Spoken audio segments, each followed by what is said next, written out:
For thousands of years, planet Mercury has baffled astronomers. But now, its secrets have been revealed. It's a bizarre world unlike any other. When you look at the family of planets that make up our solar system, Mercury does seem to be a little bit of a weirdo. This is one tough world, surviving brutal attacks from comets, the sun, and even other planets. You can see by the surface of Mercury that it has a lot of battle scars. The solar system did not treat it well. And yet, this world has been brought to life with water ice, volcanism, and tectonic activity. If I had to describe Mercury in a word, it would be surprising. At first, it may seem that you could write this off as a dull little dead rock close to the sun, but Mercury has a story to tell. And this story could end with Mercury threatening the very existence of planet Earth. Ignore it at your peril, because there may come a day when Mercury makes its presence very well known indeed.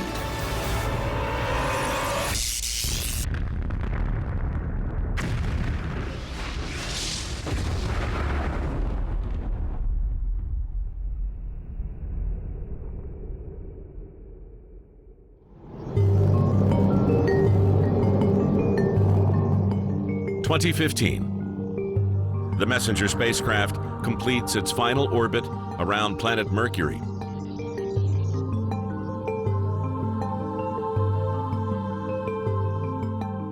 And the images sent back to Earth during its mission left scientists stunned. Our view of Mercury from before and after the Messenger probe is like having terrible vision your whole life and then finally going to the optometrist and getting glasses that clear everything up. And it completely opened our eyes to what this planet looks like. Mercury orbits the innermost solar system, the closest planet to the sun. Around 3 times closer than Earth. In a scorching environment of lethal heat and radiation. Capturing images was a monumental challenge for the Messenger mission team, led by Sean Solomon.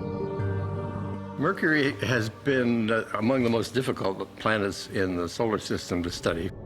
The Hubble Space Telescope is forbidden from viewing planet Mercury because it's too close to the sun and their optics would be severely damaged. Messenger looks closer than we ever have before.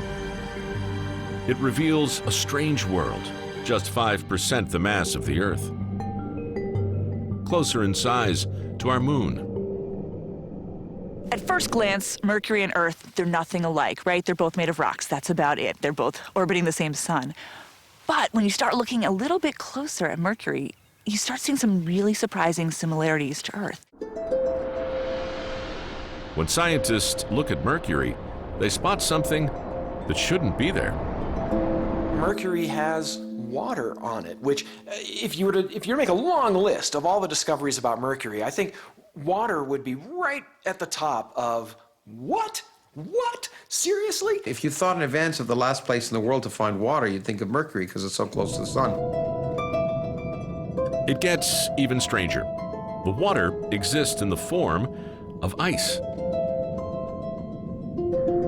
There could even be 1 trillion tons of it, enough to encase Washington, D.C. in a frozen block 2 miles thick. So how do you get frozen water onto the closest planet to the sun? For me, I think the most interesting thing about Mercury is the fact that what should be the hottest planet in the solar system is in some parts among the coldest. And I love that paradox because I love the unexpected. Mercury is a world of brutal extremes. The sun-facing side is blasted by solar radiation, with temperatures rocketing to 800 degrees Fahrenheit, hot enough to melt lead. But the side facing away plummets to minus 300. It's all because of Mercury's almost non-existent atmosphere. Planetary scientist Dan Durda demonstrates the effect this has using a campfire. So right now, with this jacket on, holding the warmth in, I'm a bit like a planet with an atmosphere. The atmosphere of a planet, it's a thermal blanket, a thermal insulator that helps make more uniform the temperature of the entire planet. So at the moment, I'm pretty warm uniformly, but if I take this, if I take my jacket off altogether, well, you know, I can already feel my back cooling off. Sitting here without my jacket, without an atmosphere, if you will, I'm like the planet Mercury, which has no effective atmosphere, and therefore the only warmth that it can hold is the warmth radiating directly on it from the sun itself. Any parts of Mercury facing away from the sun very rapidly radiate that heat off to space and cool to very, very chilly temperatures. So, could water ice survive on the side of Mercury facing away from the sun? The nighttime side is very bitterly cold. If that were the end of the story, you might be able to have, you know, frozen water, icy water on the side of Mercury facing away from the sun. But Mercury doesn't keep one side always locked to the sun and one side always facing away. It actually does rotate. It rotates 3 times for every 2 trips it takes around the sun. As Mercury turns, the sun would vaporize any water ice facing it. But are there secret hiding places where the sun cannot reach? To find the answer, planetary scientist Nina Lanza searches fissures in Iceland. So here we can see at the surface, there's no ice, it's too warm. But if we look down in this fissure here, it's only about 20 feet deep, but at the bottom, there's actually some ice. So if we measure a rock that's been in the sun, let's say this one, we can see it's actually pretty warm. It's about 61 degrees Fahrenheit. But if we aim now for the bottom of this hollow, what we can see now, it's about 33, no, it's dropping. It's 32 degrees Fahrenheit. And this is because the sun doesn't really get to the bottom of this place. And that's the key. While this ice is hidden in a fissure, on Mercury, the ice survives in craters on the planet's north pole, forever safe from the glare of direct sunlight, because these craters sit in a perfect spot. Mercury's axis doesn't tilt very much compared to the sun. The Earth's axis tilts about 23 degrees, but Mercury is pretty much straight up and down. And that means that as large as the sun is in the sky, there are craters on the poles that sunlight never gets to. They're always cold. So the surface of Mercury is heated and then cooled as it moves around the sun, but there are craters that are always dark and always cold. Against all the odds, despite everything that suggests this shouldn't happen, Mercury is a safe haven for this water ice. The bottoms of these craters are called cold traps because they're so cold that any water that gets there stays there basically forever, can last literally for billions of years. But where would it have come from? It probably came from comets and asteroids. Comets are giant chunks of ice. So if a comet hits Mercury, that's going to deliver a lot of ice. And in fact, we know a lot of asteroids have ice on them as well. So both of these things could deliver water to Mercury.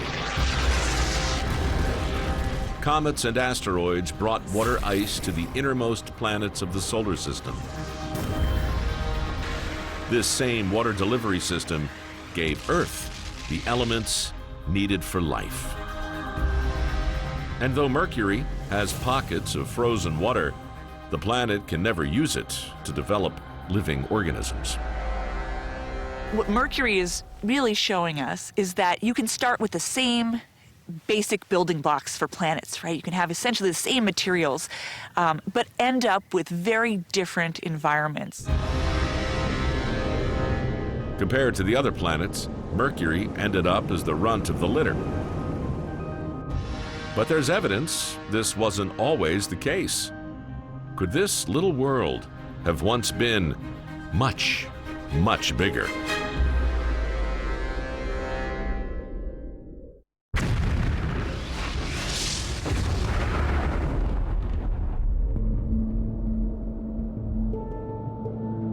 We have theories for how the planets first formed in our solar system. But Mercury just doesn't fit in.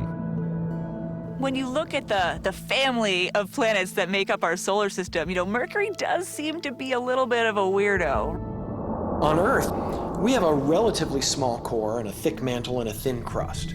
So you compare the core of the Earth to the size of the Earth, it's relatively small. If you look at Mercury, it's not that way at all. The core is absolutely huge compared to the planet itself. Mercury's huge iron core is surrounded by an unusually thin mantle of rock.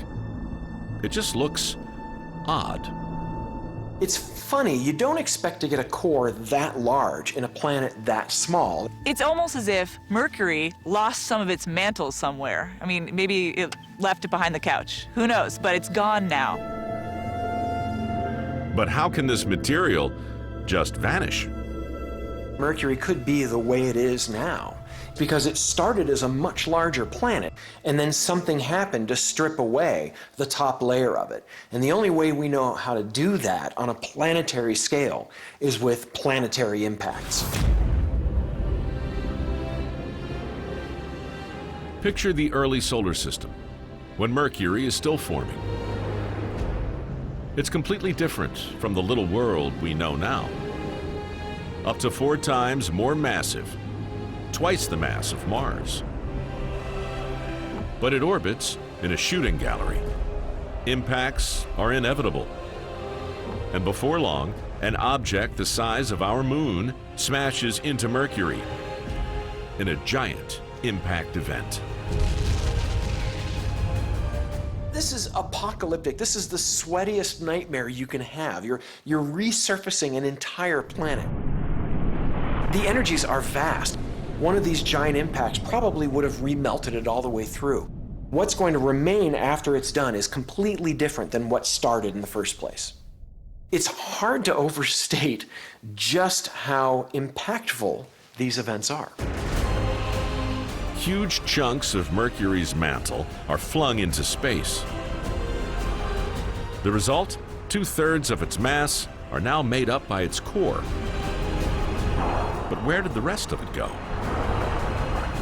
Billions of years ago, there was a planet that we will never know, a planet that was destroyed when the current Mercury was formed. Is it possible that some of it may still be out there? The lost mantle debris could still exist in the innermost solar system.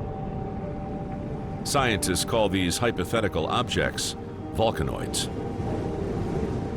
Volcanoids can be very valuable for understanding the formation of Mercury, because some of these volcanoids may be pieces of Mercury's missing mantle.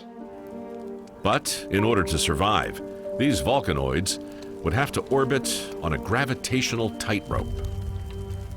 Like this marshmallow, volcanoids exist in a kind of a precarious position in the solar system. A little too close to the fire, a little too close to the sun. Those objects actually would vaporize away, kind of like that. If you orbit too far from the sun, you're going to approach too closely to Mercury, have gravitational encounters, maybe get flung out of the solar system, or maybe just impact Mercury itself and get eaten, if you will. But in between those two extremes, at just the right distance from the sun, a little closer to the sun than Mercury, but not so close that you get fried, is this volcanoid region where objects in orbit around the sun could remain gravitationally stable over the entire age of the solar system. That's the place to look for this potential population of little asteroid-like objects. We know where they should be, but there's a problem. You may wonder why haven't we seen these volcanoids if they actually exist? If they're actually orbiting, why don't we just look for them? Well, it's because they're really close to the sun. Unlike the asteroids or the Kuiper Belt objects, where we're looking out away from the sun, from our perspective here on the Earth, we're looking out into the dark nighttime sky. In the case of the volcanoids, we're looking for something very, very close to the sun, in close to that really brilliant light source. Our sun is around 900,000 miles across. Mercury is just 3,000.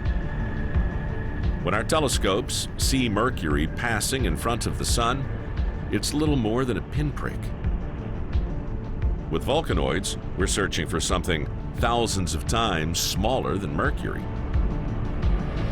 If volcanoids exist, they orbit in a blind spot.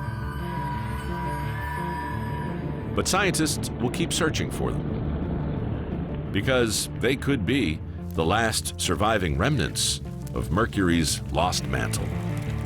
If we were to discover volcanoids, that would offer us an entirely new population of objects to study. This material could offer some rather unique insights into the formation of Mercury itself. A giant head-on impact has been our best explanation for Mercury's weird structure.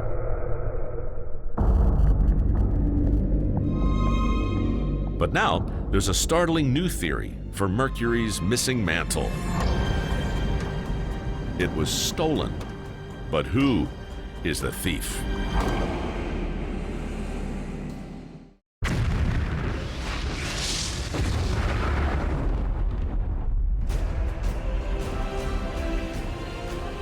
For years, we assumed that Mercury lost most of its mantle in a giant head-on collision.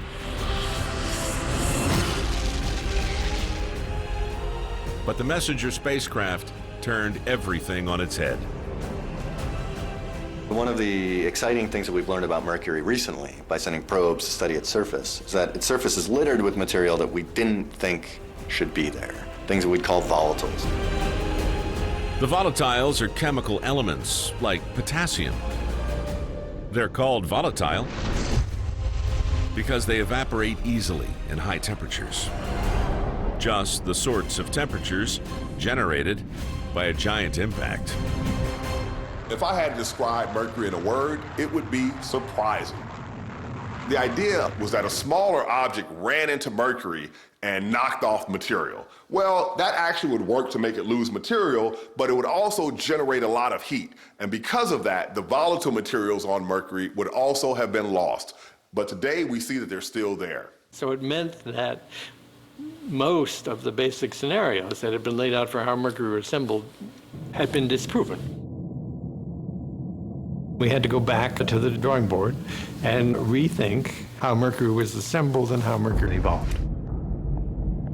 How did Mercury lose its mantle, but retain these volatiles?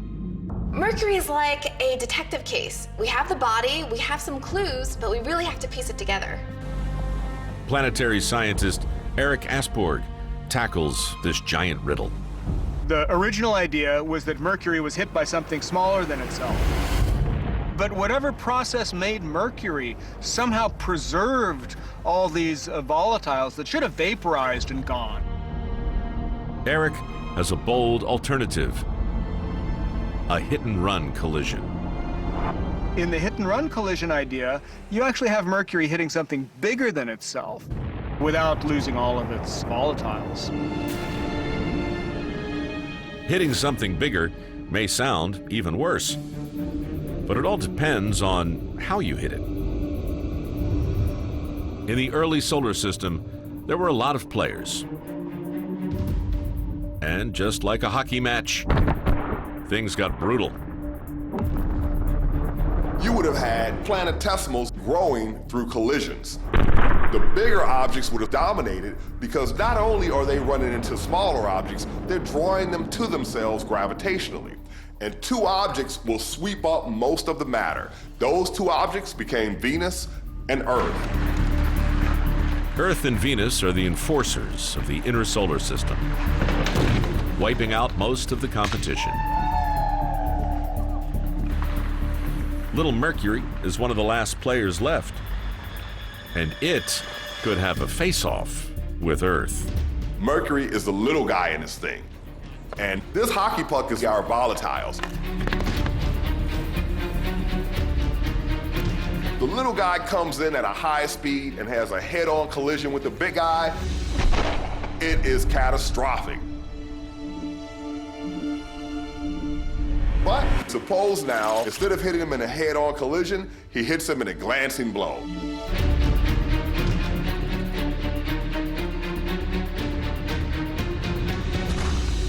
So he We might knock off a little bit of equipment, but Mercury just keeps on going and keeps his hockey puck. A head-on impact would send a shock wave across Mercury, melting the entire surface. But a glancing blow is less ferocious. The more grazing you hit something, the less energy you bring to bear, the less violent it is. And a grazing collision is where a piece of the surface is grazed off and blasted into space, and the other hemisphere of the body is largely unaffected and allowed some primordial material to remain on the surface. Most of Mercury's mantle is stripped away. But this grazing impact doesn't send a shock wave through the planet. And so, the volatiles remain, along with enough of the mantle to reshape this world with a thin outer layer of rock. Mercury was transformed into the smallest planet in the solar system. And its lost mantle was stolen by an unexpected thief. That mantle accretes onto the biggest object around, but the biggest object around isn't Mercury. When Mercury's mantle got knocked off in this collision, it had to go somewhere. So if you're looking for Mercury's missing mantle, look no further than right under your feet. To this day, part of Mercury could be part of Earth. Stolen in a hit-and-run collision. Mercury was able to survive the formation of the solar system, but it paid a cost. It was battered. Since day one, Mercury has had a tough ride. It's been pounded by the sun and planets. And things have not improved since. You can see by the surface of Mercury that it has a lot of battle scars. The solar system did not treat it well. The planet has been bombarded and fried. But these events could help explain one of Mercury's biggest mysteries. Why is the planet so dark?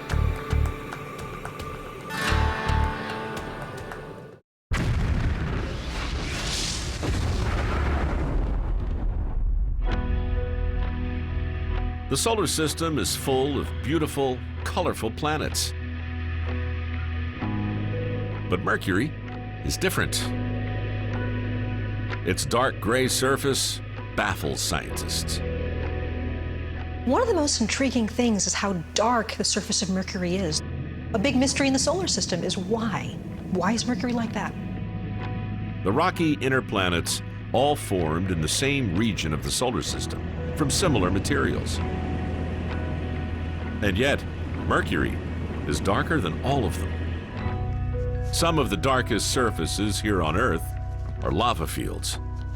Planetary scientist Nina Lanza visits one in Iceland to find some common ground. The surface of a planet records the history of all the processes that have acted upon it. So when we look at the surface of Mercury, we can piece together that story. Right now, we're standing on a basalt lava flow. Basalt is a type of volcanic rock that's the building block of all planets. So we know, just by seeing this basalt here, that there was volcanic activity. On Earth, most basaltic rock is covered by oceans. On Mercury, the basalt is exposed. Old liquid lava flows are visible as smooth channels of solid rock. For 1 billion years after Mercury's formation, lava explodes from volcanic vents and leaks out from fissures. Could this volcanism explain the dark world we see today? Basalt is a pretty dark rock already, but what's so interesting about Mercury is that it's actually darker than basalt. So from the recent Messenger mission to Mercury, we have some ideas about what may be making the surface so dark, and it's really strange. It's actually carbon in the form of graphite, the mineral graphite, which is what you find in a pencil. So that material is all over the surface of Mercury, and it's incorporated into the rocks. Carbon doesn't come from basaltic rock. But there is something else that could have brought carbon to Mercury. Comets. These dirty ice balls contain carbon, and they've bombarded the planet for billions of years. The evidence of these attacks is etched into the surface. It's hard to look at Mercury and not wince on occasion. It is really covered with craters. It has been battered and bruised. It really has just been terribly, terribly mistreated over its lifetime. Mercury has been hit often and hard. Mercury is moving more rapidly around the sun than the Earth is. So a head-on impact is going to be faster than a head-on impact of a comet in the Earth. So pound for pound, a comet impact on Mercury is much more energetic, will do much more damage than an impact on Earth. If you've ever been to like Meteor Crater in Arizona in the United States, it's around a mile across. It's this huge crater. If you were to stick that crater on Mercury, it would disappear. Mercury has so many craters that are so much bigger than a mile across. Mercury's biggest impact site is Caloris Basin. Over 1,000 times larger than Meteor Crater. It's so big, there are now other newer craters inside it. And Caloris Basin is coated in carbon. Comets have a lot of carbon in them. And we know that comets hit planets. And so it's kind of obvious to say, where'd the carbon come from? Well, comets. But maybe not. In 2016, the Messenger team reveals an exciting new theory. Are the largest impact craters actually exposing something deeper? Impact craters are windows into the lower parts of the crust of a planet. And the larger the impact crater, the deeper the impact event has excavated material from depth and brought it to where we can see it at the surface. The craters reveal a twist.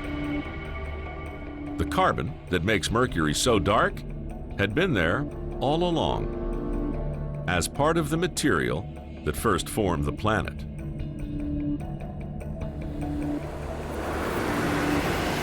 When young Mercury is hit, parts of the surface are transformed into an ocean of molten rock. As this magma ocean cools, it solidifies, forming a crust.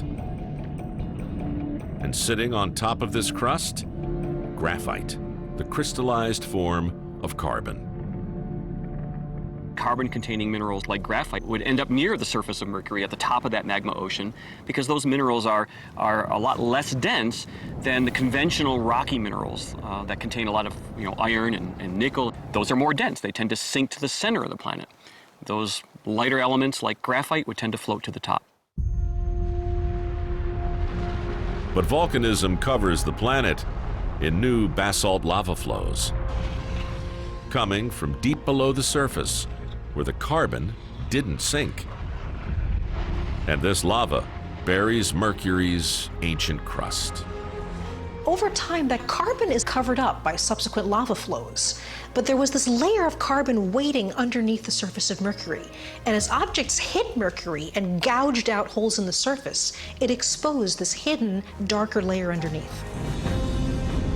Covered by 1 billion years of lava flows and revealed by giant impact events, one thing's for sure, Mercury's surface has been a truly hellish landscape. Imagine that we're on the surface of Mercury during that first 1 billion years when volcanism was very active. Raining down from the sky, we'll have all these comets and meteorites just pelting the surface mercilessly. And then beneath your feet, there'll be all this molten rock bubbling up. Really an awful place to be in that first 1 billion years on Mercury. Over billions of years, comets and volcanism reshaped the surface of Mercury. And this planet is not done yet. Scientists find giant cliffs stretching hundreds of miles. It seems Mercury is alive.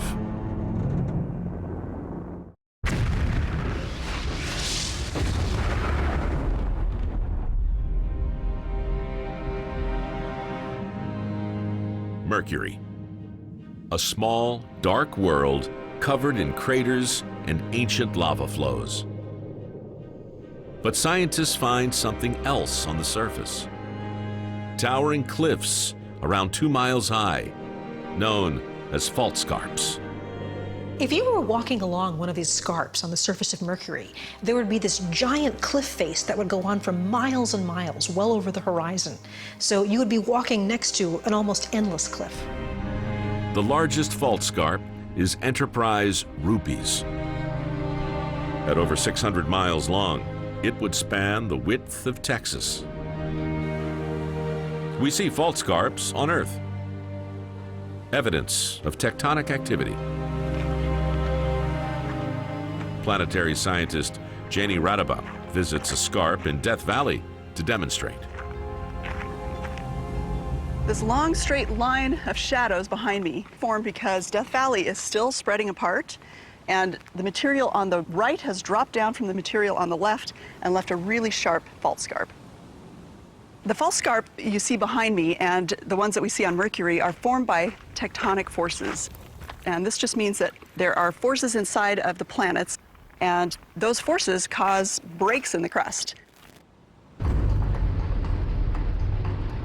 On Earth, transfer of heat from the mantle drives the movement of continental plates. These plates move around the surface of the planet, interacting with each other, building mountains, rift valleys, even continents. Do the fault scarps on Mercury mean it also has plate tectonics? When you think about the Earth's plate tectonics, there are multiple plates of rock that are moving around on a layer of liquid rock below. Mercury, however, has basically just one big plate. There's a solid surface that covers the entire planet. Mercury has a different kind of tectonics. Over billions of years, its liquid core cools. And as the interior cools, the planet shrinks around 9 miles. When something cools, it contracts. It actually becomes smaller. Because of this contraction, the rock in the crust wrinkles, creating massive scarps.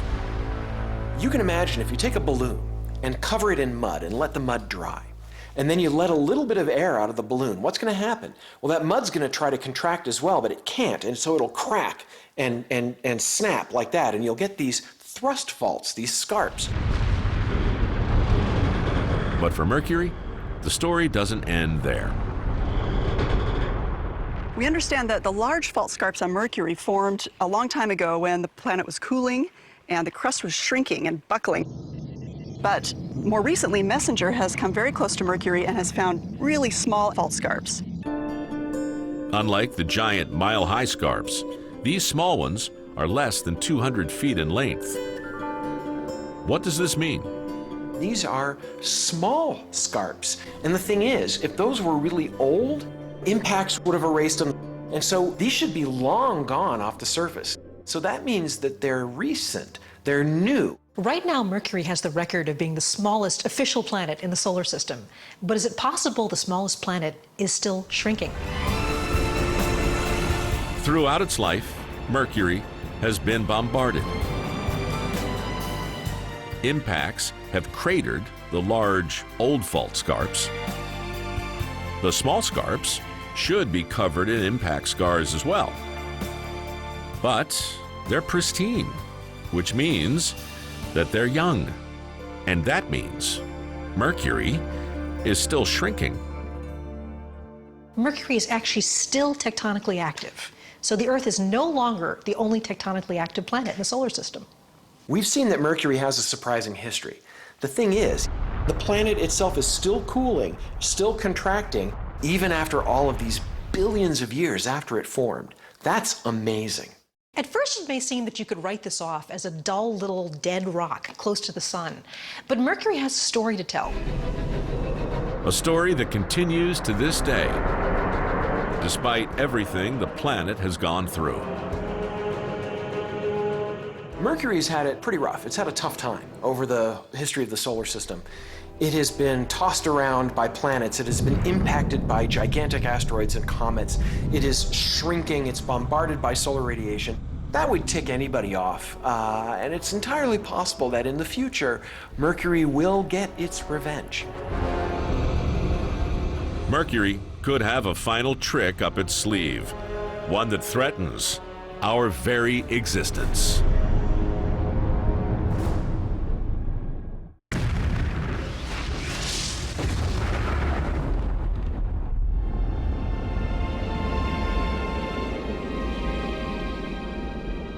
Messenger completes its final orbit of Mercury and crashes into the planet's surface. A fitting conclusion for a world with a history of impacts. At the end of the Messenger mission, our view of Mercury had been substantially changed. We suddenly had a picture of a complete world, a place that had hellishly high temperatures and yet ices of water, an evolution that didn't match that of any of its sibling planets. Could Mercury's future be just as unpredictable as its past? Right now, the future of Mercury looks bright. Very, very bright. It's all thanks to Mercury's massive neighbor. The sun is a giant ball of hydrogen and helium, and in the core, there's a nuclear fusion reaction. But over time, the fuel that the sun runs on, hydrogen, will begin to die out. It'll actually burn through all of its fuel. When that happens, in the final phases of its life, the sun will bloat up to become a red giant star, hundreds of times the size that it currently is. As the sun expands, it will engulf Mercury. Being on the surface of Mercury is bad enough right now. Now put it inside of a star. All of that heat bombarding the planet will literally boil it away. But is there a chance that Mercury could escape this roasting? There's not just the evolution of the sun that we have to take into account. The planets themselves and their orbits are evolving. They look stable, but over long time periods, they can change drastically. The sun exerts the strongest gravitational pull of any object in the solar system. It's why the planets orbit it. But planets can also pull on each other. Mercury is tiny, making it most vulnerable to these gravitational tugs. After the sun, the next biggest object is Jupiter. We can take computer models and simulate Mercury's orbit as it's affected by Jupiter to see what happens to Mercury. And depending on initial conditions, a lot of different things can happen. But in some percentage of the models, what can happen is Mercury's orbit changes so much that it actually swings out and can reach the orbit of the Earth. Jupiter is often seen as the bully of the solar system. Here, it's Mercury's bodyguard. Over time, its gravitational influence stretches Mercury's orbit out farther and farther. And the little world escapes the sun's clutches long before it expands to a red giant. But this tale has one final twist. It's easy to dismiss Mercury in the pantheon of planets, but ignore it at your peril, because there may come a day when Mercury makes its presence very well known indeed. I'd like to think that Mercury does not bear the solar system any ill will for all the hard time it's been given over the last 4.5 billion years. But, you know, that's a long time to build up a grudge. Mercury has had such a difficult past. It's been beat on by the sun, collided with other planets. Now Mercury could come in and start wreaking havoc with us. So maybe we can think of this as sort of Mercury's revenge. Billions of years ago, Earth could well have collided with the young Mercury, changing Mercury forever. And now, It comes face to face with Earth once again, smashing into our planet in one final impact, wiping out any trace of the world we know and love. It would melt our entire crust. It would wipe out all life on our planet. So, how worried should we be about this threat? The odds of this happening aren't that high. And if it happens, it's going to happen billions of years in the future. So I'm not terribly worried about it on a personal scale. But as an astronomer and as a scientist, that's fascinating. Mercury may continue to surprise us, even to its dying day. A world born in fire that might also go down in flames. But the fact that it made it this far is nothing short of remarkable. Living in the toughest neighborhood imaginable, Mercury has made it through the history of the solar system. Beaten, but not broken. Mercury is one of the solar system's great survivors. Despite all of the things that happened to it, it's still hanging in there. It's been subject to the harshest environment in the solar system, and it's still around. Mercury, has been attacked from all sides, right? It's been roasted by the sun, it's pummeled by impactors, yet it's still there, still being a great planet.